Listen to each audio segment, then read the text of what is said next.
Επιστήμονες ανέλυσαν απολιθωμένους μικρομετεωρίτες που έπεσαν στη Γη πριν από εκατομμύρια χρόνια και βρήκαν ενδιαφέροντα πράγματα.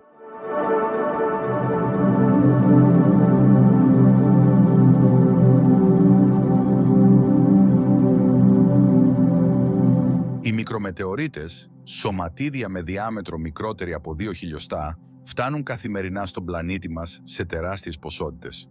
Παρά την αφάνειά τους, οι μικρομετεωρίτες αποτελούν ένα ανεξερεύνητο χρυσορυχείο γνώσης. Το ενδιαφέρον βρίσκεται όχι τόσο στην παρουσία τους, όσο σε αυτό που κουβαλούν από τα ταξίδια τους μέσα από την ατμόσφαιρα. Σε πρόσφατη έρευνα, οι επιστήμονες ανέλυσαν απολιθωμένους μικρομετεωρίτες που έπεσαν στη Γη πριν από εκατομμύρια χρόνια. Αυτό που ανακάλυψαν ήταν εντυπωσιακό. Τα σωματίδια αυτά είχαν παγιδεύσει άρωμα ατμοσφαιρικού οξυγόνου, επιτρέποντας στους ερευνητές να ανασυνθέσουν τα επίπεδα διοξιδίου του άνθρακα στην ατμόσφαιρα κατά το Μειόκενο και την Κρητιδική περίοδο. Τα αποτελέσματα έδειξαν ότι οι συγκεντρώσεις διοξιδίου του άνθρακα εκείνων των εποχών δεν διέφεραν σημαντικά από τις σημερινές. Η ερευνητική ομάδα συγκέντρωσε περισσότερα από 100 κιλά ειζηματογενών πετρωμάτων, κυρίως από την Ευρώπη, μέσα από τα οποία κατάφερε να ανασύρει περίπου 100 μικρομετεωρίτες πλούσιους σε σίδηρο.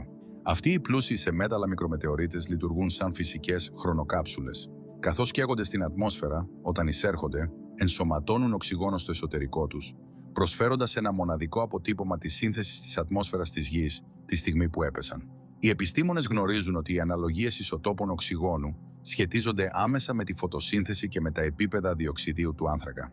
Χρησιμοποιώντας αυτά τα δεδομένα, σε συνδυασμό με μοντέλα προσομοίωσης αρχαίας φωτοσύνθεσης, η ομάδα κατάφερε να εκτιμήσει τις συγκεντρώσεις διοξιδίου του άνθρακα πριν από εκατομμύρια χρόνια. Η ιστορία της ατμόσφαιρας είναι η ιστορία της ζωής στη Γη.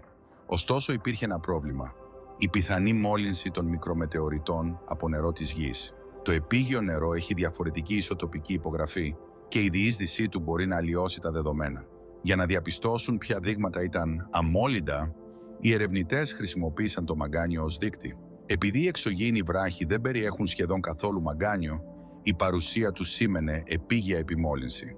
Από τα 100 δείγματα, μόλις 4 αποδείχθηκαν καθαρά και αξιόπιστα.